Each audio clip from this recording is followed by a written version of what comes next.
15 years ago, Dr. Sewell had an opportunity to come to India. I'd been in Mexico a lot, and I said, I don't want to go to India. She'd been lots of places on many mission dentistry trips. Tooth is gone. Then they came out to Rapid City, and so they were at the office for a couple of days and just got more connected with them, and then it convinced me I should go to India and let's just see what this is about. And that's been 15 years. And so she was hooked, not just by the orphans, but by the family that takes care of them. The patriarch they call Joy. This is the man. His wife and his 4 children. They've been running the children's homes for over 50 years. I have arranged more than 75 marriages. So Dr. Sewell joined up with them and other missionaries like Mike Ogle to see how else they could help. When you see street kids that live at the dump or just live, walk in the streets, there's a lot of sex trafficking. There's a lot of other things that happen in this country that if we can avoid that for the kids, that's one of the big goals, is to give them some hope in their life. The dump, that's what the locals call it. It's a sort of dumping ground for abandoned children. As strange as it sounds, it's a safe place where people can come and give children food. I wasn't allowed to go there for fear my presence would alert the government to its location and it'd be shut down. I was able to visit the girls' orphanage. Priya, one of Joy's daughters, gave me a tour. And boy, did the girls need a new dining hall. So the problem was we used to have so many snakes hanging out.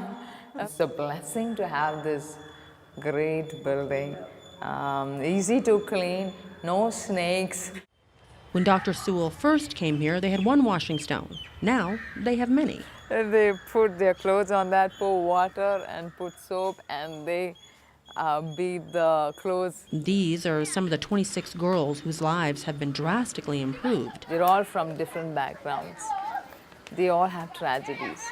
Like Shama, whose mother wanted to sell her into prostitution. And she has a different life. Her life is transformed. She has opportunity Oh, now to wow, have a that's life. amazing.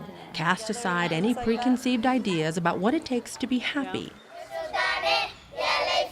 These girls don't seem to have a care in the world. There have been setbacks. The boys' orphanage had to be closed, all because an elephant died there. Because the elephant is considered one of the Hindu gods. And because Joy owned the property, he was held accountable and immediately put in jail. That first night they came and took him and they put him in jail, and he's diabetic. He had none of his meds with him, and they made him sleep outside that night. The orphan boys were sent away. It was just too much chance of them having problems.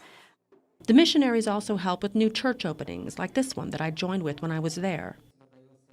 Despite the celebratory nature of this event for the missionaries here and for the boys here from the village who came out for the dedication of this church, there was some apprehension. The concern was that there would be some kind of a protest, maybe even violence from people who don't want this church built in this village. Cases of violence and other forms of persecution against Christians have nearly doubled in the past few years, so the concern was real. But in this village, the church opening was without incident. Mike Ogle says his work with Dr. Sewell has more to do with helping improve lives. When we feed the hungry, we're feeding the Hindu kids. We're not feeding them because they're Christian kids that need to be fed. We're feeding them because they're hungry kids that need to be fed. And we don't care whether they're Hindu kids or Christian kids or whatever.